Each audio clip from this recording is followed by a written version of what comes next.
The goals for our organization, Montana Correctional Enterprises, were determined through many factors. First off, some of those goals are handed down to us from the legislative body and the governor's office, which are to produce goods and services for the state of Montana and to provide work and training programs to offenders at minimal general fund cost. The remainder of the goals, which I'll keep that one in mind, were made by our management team.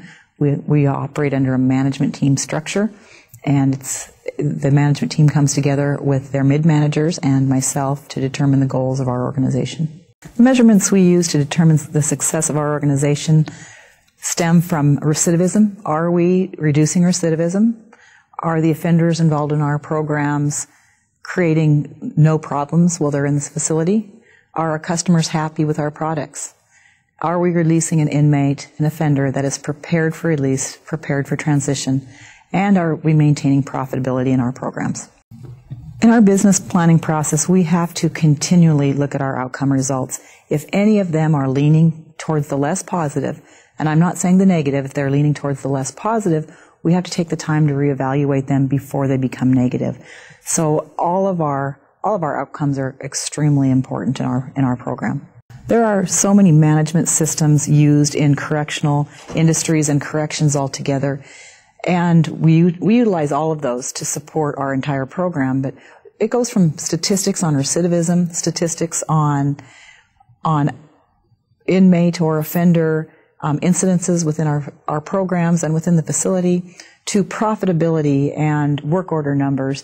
Each one of those are measured on a quarterly basis and again reevaluated if they need to be, to determine whether we are on the right track or if we need to change track. Our organization uses a management team structure to determine our goals. Again, we have a management team and mid-management team that determines not only the goals but decides on how to achieve those goals. I believe it's extremely important to have transparency and good communication with all of our managers, as if they are not involved in setting the goals, they are not going to be involved in helping achieve those goals. So our management team structure works very well. We use a top-down, bottom-up approach. There are so many stakeholders in corrections and correctional enterprises, and they have to determine your outcomes and not only your outcomes, but how you're going to achieve those outcomes.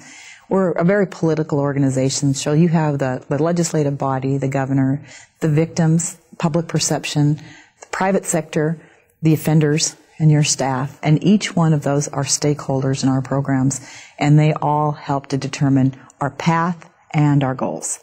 So we take into consideration, we listen, but we may not totally go with their point of view, but we have good communication and we listen to their point of view when making all decisions.